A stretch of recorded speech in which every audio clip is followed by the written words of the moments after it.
Hello my dear students, WBSLST 2025 recruitment non teaching staff group C এবং group D এর বহু প্রতীক্ষিত official notification release হয়েছে। যারা যারা ওয়েস্ট বেঙ্গলের গভর্নমেন্ট স্কুলে নন টিচিং স্টাফ হিসেবে চাকরি করার স্বপ্ন দেখছিলে, তাদের জন্য কিন্তু এটা একটা দারুণ সুযোগ। তো চলো আজকের ভিডিওতে আমরা ডিটেলসে দেখে নিই তোমরা কবে থেকে ফর্ম ফিল আপ শুরু করতে পারবে, কোন ওয়েবসাইট থেকে করতে পারবে, ফিস কত, কত বয়স হলে তবে ফর্ম ফিল আপ করতে পারবে, এলিজিবল ক্রাইটেরিয়া কি কি আছে, আর সিলেকশন প্রসিডিওর কি আছে। ভিডিওটা স্কিপ না করে তোমরা প্রথম থেকে শেষ অবধি দেখো। আশা করি তোমাদের মনে যা যা প্রশ্ন আছে প্রত্যেকের সমস্ত প্রশ্নের উত্তর তোমরা পেয়ে যাবে। তো দেখে নাও, এইটা হচ্ছে আমাদের অফিসিয়াল নোটিফিকেশন। এইটার ডাউনলোড লিঙ্ক আমি ডেসক্রিপশন বক্সে দিয়ে দেবো, তোমরা ওখান থেকে এই নোটিফিকেশনটা ডাউনলোড করে নিতে পারবে। দেখো, 9/10/2025 এটা অফিসিয়ালি রিলিজ করেছে। আর এখানে লেখা আছে first state level selection test 2025 for recruitment of non teaching staff clerk মানে group C and group D in recognised government aided or sponsored school in West Bengal. তো আমরা যদি এই পেজটারই একটু নিচের দিকে যাই, তাহলে এখানে লেখা আছে কোন ওয়েবসাইট থেকে তোমরা ফর্ম ফিল আপটা শুরু করতে পারবে। দেখে নাও, www.westbengalssc.com, এই ওয়েবসাইট থেকে তোমরা ফর্ম ফিল আপ করতে পারবে। তো চলো এবারে আমরা দেখি আমরা কবে থেকে ফর্ম ফিল আপটা শুরু করতে পারবো। তো আমরা চলে এলাম পেজ নাম্বার 2-তে। এই যে 2 নম্বর পয়েন্টে লেখা আছে, দেখো, সাবমিশন অফ অনলাইন অ্যাপ্লিকেশন 03/11/2025। তার মানে তোমরা নভেম্বরের 3 তারিখ থেকে কিন্তু ফর্ম ফিল আপটা স্টার্ট করতে পারবে এবং এটা চলবে ডিসেম্বরের 3 তারিখ অবধি বিকেল 5টা। ঠিক আছে? আর ফিস তোমরা জমা দিতে পারবে ওই ডিসেম্বরের 3 তারিখ অবধি, এই যে 11:59 PM। তবে এই লাস্ট ডেট বা লাস্ট টাইমের অপেক্ষাতে কেউ থাকবে না। যত তাড়াতাড়ি সম্ভব তোমরা ফর্ম ফিল আপটা কিন্তু করে নেবে। যখনই ফর্ম ফিল আপটা শুরু হবে যত তাড়াতাড়ি সম্ভব ফর্ম ফিল আপটা কিন্তু করে নিও। ওকে? আচ্ছা, এখানে আরো অনেক কিছু ডিটেলস লেখা আছে। দেখো কি লেখা আছে, tentative time of the written exam. পরীক্ষা কবে থেকে হবে তার একটা টেন্টেটিভ টাইম দিয়েছে, এটা কিন্তু চেঞ্জও হতে পারে। কি লেখা আছে দেখো, তোমার 2026-এর জানুয়ারিতে, এক্সাক্ট ডেট বলা নেই, কিন্তু টেন্টেটিভ ওরা একটা টাইম দিয়েছে 2026 সালের জানুয়ারিতে পরীক্ষাটা হতে পারে। ওকে? তো আমাদের হাতে কিন্তু আর বেশি দিন, আমরা যদি এই ডেটটা ধরেই এগোই, আমাদের হাতে কিন্তু সময় খুবই কম। তো যত তাড়াতাড়ি সম্ভব তোমরা প্রিপারেশন কিন্তু শুরু করে দাও। আচ্ছা, আমরা যদি আর একটু নিচের দিকে যাই, এখানে লেখা আছে অ্যাডমিট কার্ড কবে থেকে রিলিজ হবে। এই ওয়েবসাইটটা থেকেই তোমরা অ্যাডমিট কার্ড পাবে। যেটা থেকে ফর্ম ফিল আপ করবে ওই ওয়েবসাইটেই তোমরা অ্যাডমিট কার্ড পাবে, এবং যেদিন এক্সাম তার 7 দিন আগে তোমরা অ্যাডমিট কার্ড ডাউনলোড করতে পারবে। আচ্ছা, এইটা খুব গুরুত্বপূর্ণ পয়েন্ট। এখানে লেখা আছে ফিজ।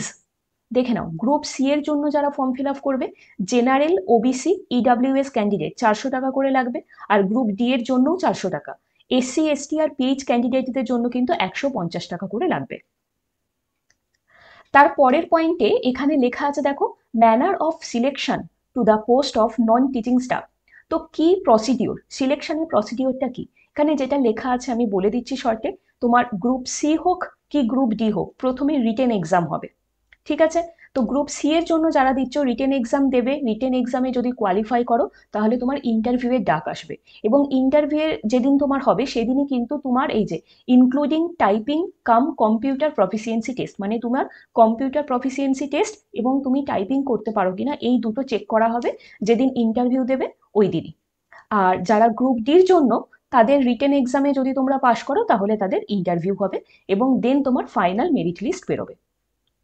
আর এখানে কি লেখা আছে, কোশ্চেন পেপার, মানে যে রিটেন এক্সাম হবে তার কোশ্চেন পেপার ইংলিশ আর বেঙ্গলি এই দুটো ল্যাঙ্গুয়েজেই কিন্তু কোশ্চেন পেপার হবে। ওকে? আর সিলেবাসটা এখনো অবধি প্রপারলি এখানে কিছু বলা নেই, তো এখানে বলা আছে সিলেবাসটা ওরা পরে আপলোড করবে। 6 নম্বর পয়েন্টে দেওয়া আছে ভ্যাকেন্সি, খুব গুরুত্বপূর্ণ। দেখে নাও, ক্লার্ক বা গ্রুপ সি এর জন্য যারা ফর্ম ফিল আপ করবে এখানে কিন্তু টোটাল কাউন্ট 2989টি, আর গ্রুপ ডি এর জন্য টোটাল কাউন্ট 5488। 7 নম্বর পয়েন্টে আমাদের বলা আছে এলিজিবল ক্রাইটেরিয়া। দেখে নাও, ক্লার্কের জন্য যারা ফর্ম ফিল আপ করবে, এসেন্সিয়াল কি এখানে লেখা আছে, পাস্ট স্কুল ফাইনাল অর মাধ্যমিক, মানে মাধ্যমিক যারা পাশ করেছো তারা প্রত্যেকেই কিন্তু গ্রুপ সি এর জন্য অ্যাপ্লাই করতে পারবে। আর গ্রুপ ডিতে যারা, তাদের হচ্ছে ক্লাস 8 পাস যারা করেছো তারা প্রত্যেকেই তোমার গ্রুপ ডি এর জন্য ফর্ম ফিল আপ করতে পারবে। আর এজ লেখা আছে maximum 18 to minimum 18 to maximum 40 years, মানে 18 থেকে 40 বছর অবধি জেনারেল ক্যান্ডিডেট তারা কিন্তু 18 থেকে 40 বছরের মধ্যে হতে হবে। এছাড়া যারা এসসি আছো তাদের এই যে এখানে 5 বছরের ছাড় আছে। আর শিডিউল কাস্ট এবং শিডিউল ট্রাইব, এসসি এবং এসটি 5 বছরের ছাড়, আর যারা ওবিসি আছে তাদের 3 বছরের ছাড় আছে। আর ফিজিক্যালি হ্যান্ডিক্যাপড ক্যান্ডিডেট যারা আছে তাদের জন্য 8 বছরের ছাড় আছে। তো এই পয়েন্টটা তোমরা পেয়ে যাচ্ছ পেজ নাম্বার 4 এর 7 নম্বর পয়েন্টে। 8 নম্বর পয়েন্টে দেওয়া আছে মিডিয়াম অফ ভ্যাকেন্সি, মানে এটা বলতে চাইছে যে তোমাকে যে স্কুলে দেওয়া হবে বা যে স্কুলে তোমার পোস্টিং হবে সেই স্কুলের যা ল্যাঙ্গুয়েজ, মানে তোমার বাংলা ল্যাঙ্গুয়েজ কিন্তু প্রপারলি জানতেই হবে, এটা এখানে বলা আছে। 10 নম্বর পয়েন্টে লেখা আছে এই অনলাইন ফর্ম ফিল আপটা করতে তোমার কি কি লাগবে সেটাই এখানে লেখা আছে। আর 3 নম্বর পয়েন্টে দেখে নাও, ক্যান্ডিডেট শুড এন্টার হিজ বা her particulars, that is name, father's name or date of birth as is Madhyamik certificate. Madhyamik সার্টিফিকেটের যে ডেট অফ বার্থ আছে সেই ডেট অফ বার্থই কিন্তু তোমাকে দিতে হবে। ওকে, ব্যাস এইটুকুনি। তো যারা যারা ফর্ম ফিল আপ করবে তারা কিন্তু ডেটটা অবশ্যই মাথায় রেখো, 3rd নভেম্বর থেকে 3rd ডিসেম্বর অবধি তোমার ফর্ম ফিল আপ চলবে। আর এখানে বলে দেওয়া আছে জানুয়ারিতে পরীক্ষা হবে।